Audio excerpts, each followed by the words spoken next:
Bismillahirrahmanirrahim. Assalamualaikum warahmatullahi wabarakatuh. Alhamdulillahirabbil alamin wa bihi nasta'in ala umuri dunya waddin wa ala alihi wa sahbihi wa man tabi'ahu bi ihsanin ila yaumiddin, amma ba'd.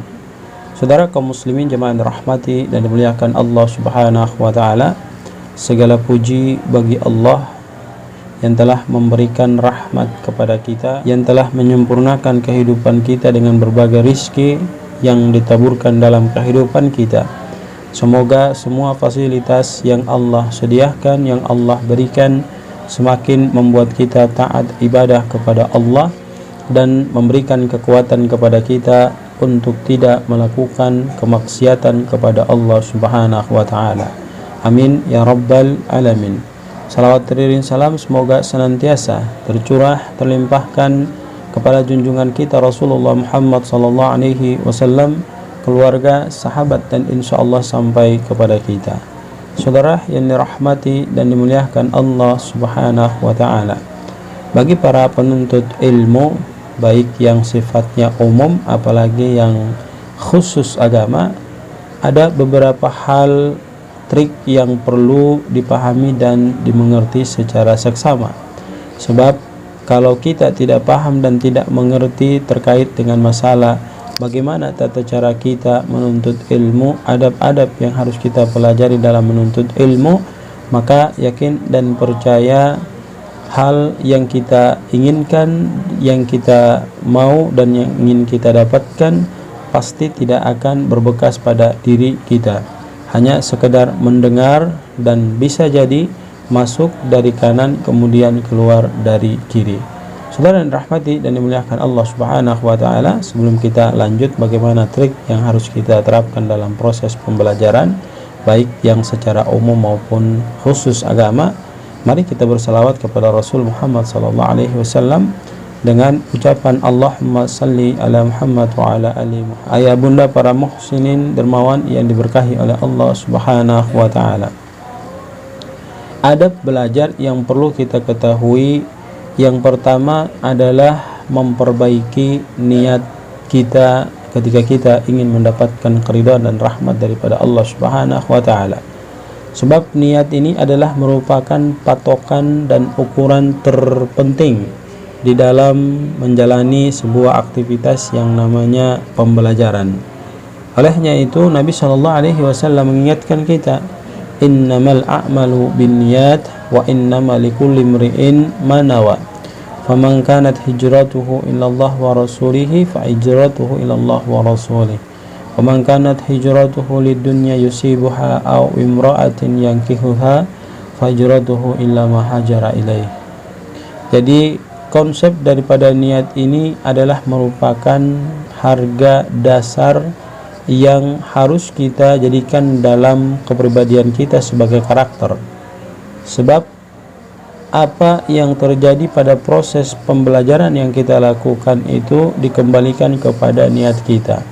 Dia bisa menjadi hebat, membuat kita jadi cerdas ketika benar-benar kita melaksanakan apa yang sudah kita niatkan sesuai dengan prosedur yang diajarkan kepada kita. Saudara yang dirahmati dan dimuliakan Allah Subhanahu wa taala, kemudian jangan kita lupa ketika kita sudah membentuk niat yang kuat dalam diri kita, maka hal yang selanjutnya harus kita lakukan adalah setiap kali kita ingin memulai pelajaran, hendaknya kita berdoa kepada Allah Subhanahu wa taala, sang pemilik ilmu yang hendak kita cari. Doanya adalah Allahumma inni as'aluka ilman nafi'an wa rizqan tayyiban wa amalan mutaqabbala.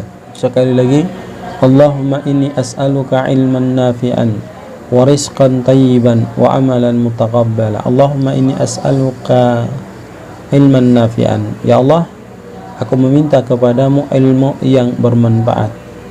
Wa rizqan tayyiban. Kemudian aku juga meminta kepadamu ketika engkau menganugerahkan rizki kepadaku adalah rizki yang bermanfaat, bisa digunakan untuk pendekatan diri ini semakin taat ibadah kepadamu. Wa amalan mutaqabbala, dan semua amal-amal yang hamba kerjakan semoga engkau ridhoi dan engkau rahmati. sehingga bisa menjadi pahala jahiliyah buat diri hamba. Inilah doa yang harus kita baca. Di samping itu ada doa khusus, Rabbi zidni ilman warzuqni fahman. Ini pada surat Toha ayat ke-114. Di situ dikatakan Rabbi zidni ilman, ya Allah tambahkan kepadaku ilmu, warzuqni fahman, dan berikan pemahaman kepadaku. Saudara yang rahmati dan dimuliakan Allah Subhanahu wa taala, setelah kita niat yang benar, kemudian kita berdoa kepada Allah meminta agar Allah berikan hidayah dalam proses pembelajaran yang hendak kita mau lakukan, maka etika atau adab yang harus kita perhatikan adalah menghormati siapa saja yang datang mengajari diri kita. Artinya dalam proses penghormatan di sini, ketika ada komunikasi interaksi antara seorang guru dan murid, maka ketika guru itu berbicara mencoba menjelaskan berbagai aspek daripada ilmu yang diajarkan kepada kita, tentu tugas kita adalah diam, menyimak dan mendengarkan apa yang disampaikan guru tersebut, sehingga tidak mengganggu konsentrasi kita untuk memahami setiap mata pelajaran yang diajarkan guru kepada diri kita.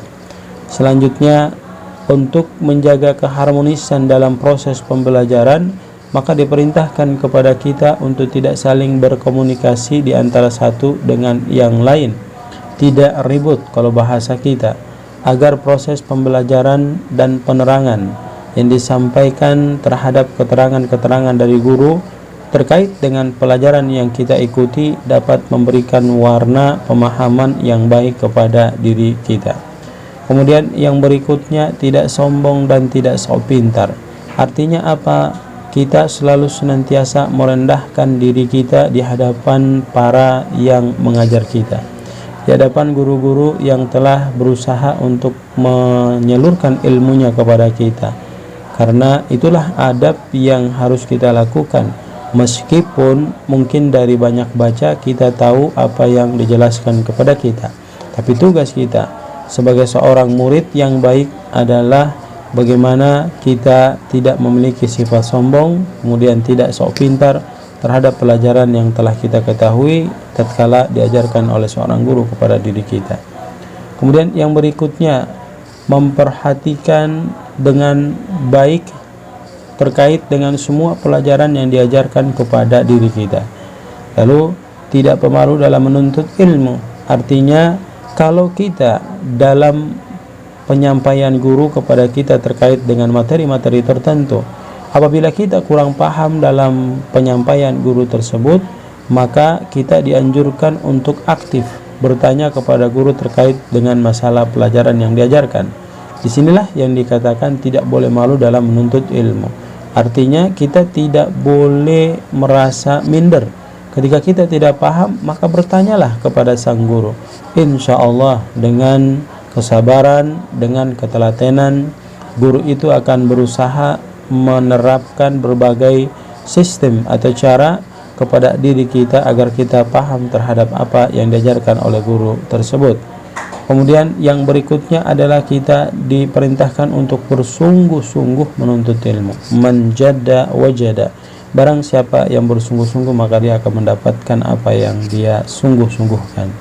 Yang terakhir yang perlu kita pahami dengan seksama, bahwa agar burhan, petunjuk itu, ilmu itu masuk ke dalam jiwa kita dan menerangi pemikiran kita dengan baik dan bijaksana, maka tugas kita adalah menjauhi segala sesuatu perkara yang mendatangkan dosa, dengan demikian menyebabkan noda-noda hitam pada diri kita, yang konsep itu kalau dibiarkan maka kehidupan kita akan berantakan dan pembelajaran yang kita ikuti pun tidak akan pernah kita terima dengan baik dan tidak akan kita jadikan sebagai ibrah atau pelajaran bagi diri kita untuk kita terapkan ke generasi berikutnya, disebabkan karena kita melakukan banyak dosa di samping kita menuntut ilmu yang ingin kita pelajari. Inilah beberapa hal yang mesti kita lakukan sebagai seorang pemula dalam menuntut ilmu, maka adab-adab ini harus kita perhatikan sehingga apa yang kita inginkan dalam pelajaran-pelajaran yang kita ikuti itu bisa kita dapati pemahaman dengan konsep yang baik dan bisa memberikan kesegaran pemikiran kepada diri kita, perubahan watak karakter pada diri kita, yang dengan itu insya Allah akan mengantarkan kita kepada kebaikan dan kebaikan. Barakallahu fikum, semoga memberikan manfaat. Billahi taufik wal hidayah. Assalamualaikum warahmatullahi wabarakatuh.